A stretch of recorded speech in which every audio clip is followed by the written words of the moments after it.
काम आहे ना की दारू बंदी करणं. यांना काय लायसन दिले का पोलीसवाल्यानं? काय म्हणाले काही झालं तुम्ही सवय कुणा लावली? सवयी नाही. पोलीसवाल्यानं लायसन दिले का यांना दारू विकायला? हा अहो ती हातभट्टी आख्या महाराष्ट्राच्या मुख्यमंत्र्यांना हातभट्टीसाठी आख्या महाराष्ट्रभर तुकाराम मुंडे साहेब असतील यांना देखील आदेश काढले किंवा जी हातभट्टी गाव त्यांच्यावर कारवाई झाली पाहिजे. आणि जर ग्रामीण भागाचे दारू विकत असतील तर त्याच्यामध्ये सरपंच, ग्रामसेवक आणि आपला पोलीस पाटील हे जबाबदार असतील. मग जर शहरामध्ये जर हातभट्टी विकत असतील अशा परळीसारख्या तर ह्याच्यात नगर अध्यक्षाचं देखील काम आहे आणि तुम्ही नगरसेवक आहोत, तुमचं देखील काम आहे की बाबा नाही सहकार्य आहे. पण ह्यांचं काम आहे ह्या पोलीस प्रशासनाला ते जिम्मेदार आहे पोलीस प्रशासन आणि स्पेशल दारूबंदी विभाग आहे ह्याच्यासाठी बंद करण्यासाठी. ती फक्त काय करते ती दारू बंद करत नाहीत, त्यांच्याकडून हप्ते घेतात आणि लायसन देते दारू विकण्यासाठी. आता आम्ही महाराष्ट्रभर नाही तर बीडला आता आपल्या बीडमध्येच येत आहे परळी. आम्ही गेल्या 2 वर्षापासून दारूबंदीसाठी बीडला आपल्या SP नवनीत कावत साहेबाकडे 4 वेळेस गेला, जिल्हा अधिकारी साहेबाकडे 4 वेळेस. आणि जिथं मेन आपल्या बीडचं दारूबंदी विभाग आहे त्या विभागात जाऊन त्यांना देखील निवेदन दिले किंवा प्रत्येक गावाची दारूबंदी झाली पाहिजे आणि प्रत्येक गावात दारूबंदी आणि आडव्या बाटलीचं मतदान झालं पाहिजे. प्रत्येक वार्ड गणित जसं आपल्या नगरसेवक ग्रामपंचायत सदस्याचं जसं मतदान होतंय तसं आडव्या बाटलीचं एक मतदान असतंय आणि त्याच्यात ती मतदान घेऊन आख्या गावचे लायसन्स सहित दारू कॅन्सल होती. इथल्या महाराष्ट्र सरकारला माझी एक विनंती आहे, त्यांना ह्या हातभट्टी आणि इंग्लिश देखील दारू ह्याच्यात सगळ्या दारूमध्ये भेसळ आहे. माझी तुकाराम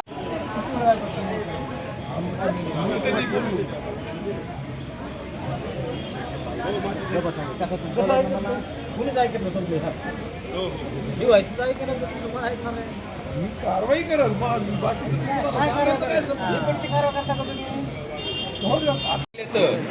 आणि 2016 पासून काय माझे 2-4 भाऊ मेले तर उपोषण केलं, पुन्हा बीडला मोर्चा काढला, नुसते आश्वासन गाव सोडून पळून गेलो या भीतीमुळं.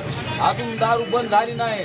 आमच्या नगरसेवकनं बी इथं मोर्चे आंदोलन हे केले पण लक्ष देत नाहीत.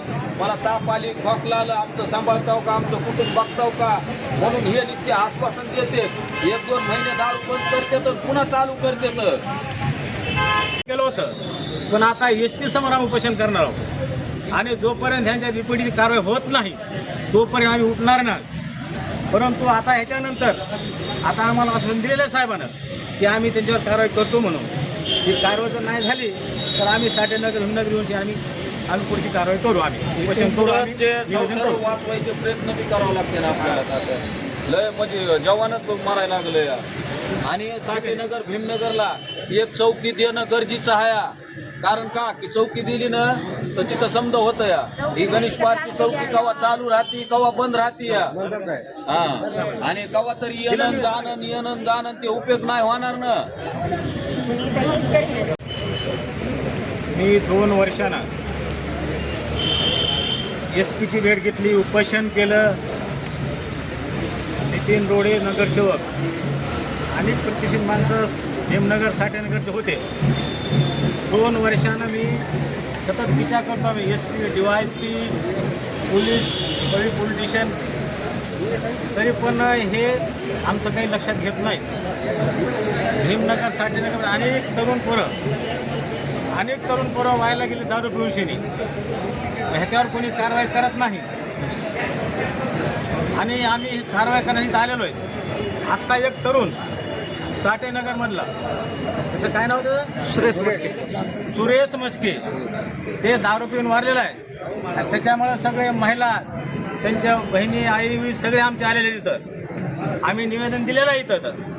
आता ह्याच्या लेकरा बाळायला आण खाव द्यायना बायको मारला जाते कष्ट करून येते उपाय ठेवून तर घरातले भांडे वाचणं इकायले तर कुठवर माणसाने दम खावा म्हातारे माणसाने आम्हाला मारायले तर